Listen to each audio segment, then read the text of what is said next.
at it lefty first. And what did that ball do? High and far. A little push. We're going to kind of pick up where we left off as far as we got to simplify your approach into the golf ball. And the best way to do that is to improve your position where you start your downswing from. And let's draw some lines here. Setup wise, we're doing pretty good here. Okay, ball position, head behind the ball for the most part. The 6-iron, that's about as far forward as you want your head. That's pretty good. Good angle in that rear leg that you can pivot against. Okay. As you turn to the top, I want to create a better connection overall with your arms and your torso. Okay. And when we do that, you won't have so much collapse of the left arm against the chest and that left arm, or right arm against the chest and the left arm working back and out, and you can see how high your hands get. Okay. So when you have all that elevation of that lead arm up off the chest,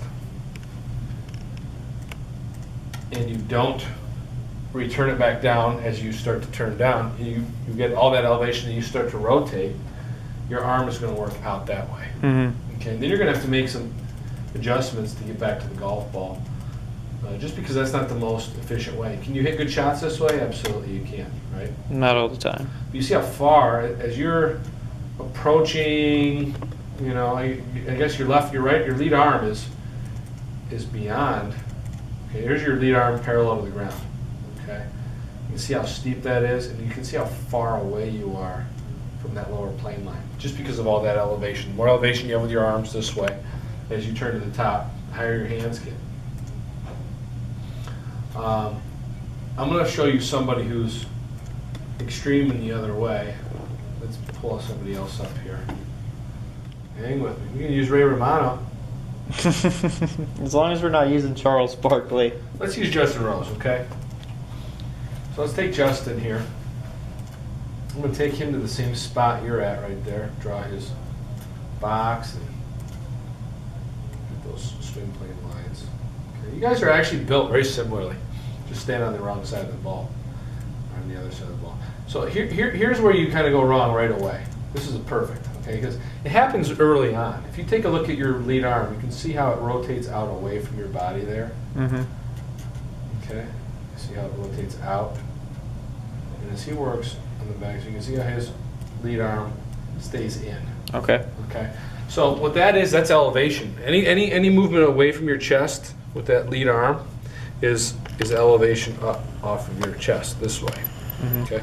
We want to keep that down here a little bit longer, and we want that lead arm working in. You're going to feel like it's almost taking a back shut, and you're getting a lot of shoulder tilt earlier on.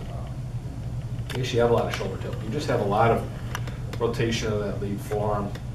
Now there's the top of the backswing. Okay. Now he has a more direct line of the ball. You're so far up and out.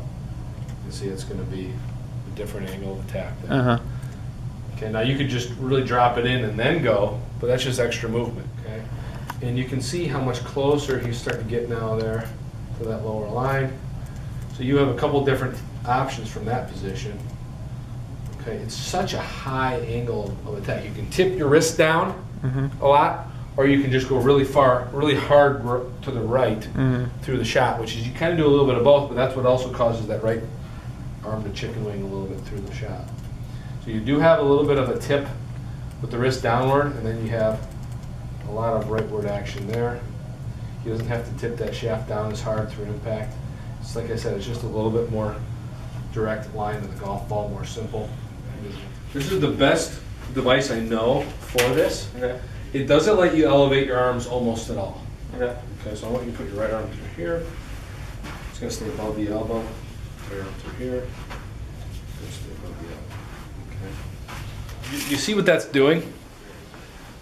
Keeping my torso and arms in unison. Yes, now try and go up with your arms. See how that provides resistance?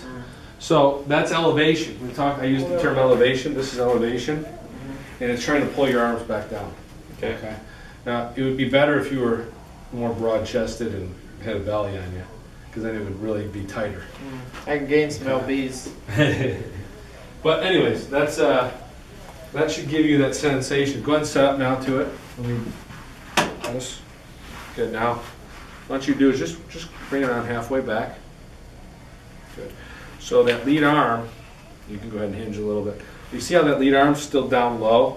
You haven't rotated it and pulled it off your chest. That's where you normally go. So that just comes right into that really high lead arm. So we're going to come back in here. This is going to stay lower. Going to have good tilt here. And then as you get to the top, you're going to feel like those arms stay really low in your chest. Okay. It's going to feel extremely short to you. You're not going to hit a ball. I just want to see some backswings here. Okay. Good. That feel a little short? Yeah. Good. Very much so. So you're going to feel, I really want you to feel like we're actually going to hit some punk shots. Bring it back to me here. Good. You're going to feel like this is all your swing is. Okay. So your hands are very low and in. This right arm's low on the chest. And then you're going to feel like you come here and then you're just going to work right into the ball, hit little punch shots. Okay. Okay. So actually hit them or a few more backswings? Yeah. Right.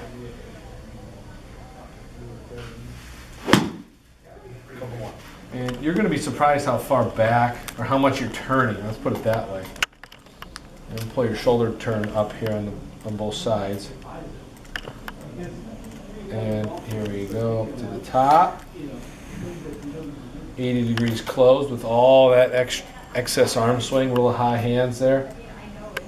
And let's take you back halfway again. Right here, you can see how much it's rolled off your chest. Yeah. That's a little bit better, right? Let's continue. Okay. Now you feel like you're taking it waist high, don't you? Yeah. There's only 8 degrees of separation between your shoulders and left and right. Feels a lot more than that. Right? Yeah. Well, because my hands are so much higher. So the difference between that and that is just a little bit more turn, but your hands would still probably be somewhere back in here, which would give you a really nice line there. More simple angle into the golf ball instead of being way up. So when you start to turn, here we come down, look at where you're going to start to return that club to. Just above the plane line? Now I know we're not swinging hard and we're really feeling short, but that is such a better angle and more consistent approach angle to the golf ball here. You see how close you are? Instead of way up there and then having the tip down, and you got to get to the golf ball one way or another. This is a more simple way, more repeatable way. You start getting a driver. Yeah. It'll be a lot shallower. You'll be able to hit it in the air a little bit better. You'll be able to hit those push draws instead of hitting those smothers. The best, the most consistent guys, you draw a line down their forearm at this position. Okay. Most of them are out a little bit above the golf ball. Okay, some of them are really close to pointing at the ball. When you were where you are, look at how far out that is. Yeah. You're out here, this form's pointed way out there. You see how far out my hands are? Yeah. I can get to the ball by doing this, by tipping down. You're going to have to think of this in terms of left-handed. Or you can dart your hands left like that to get to the ball, right? You can go like this, and then that arm comes out. Yeah. Right? Or you can be here and then you can go this way. Right? You do a little bit of both, but mostly you can see that lead arm kind of chicken wing. Right? Now, that's because that forearm, like I just showed you there, is pointing way out there. And it's because of all the elevation, and then here. Then having the dart that way. Now, what we're doing today is trying to keep the arms from elevating so much. So we have those straps on, it's keeping your arms in tight. So this is where your arms will be. And then when you come, and you're into that position I was just telling you about, look at where my forearm's pointed. Inside the ball. See how much more direct that is to the ball. It's much more simple, much more repeatable. You'll be able to control this going through there much more consistently than here and then there. Or here, there. You'll be here, and then here. It's much more directed into the ball. Make sense? Yeah.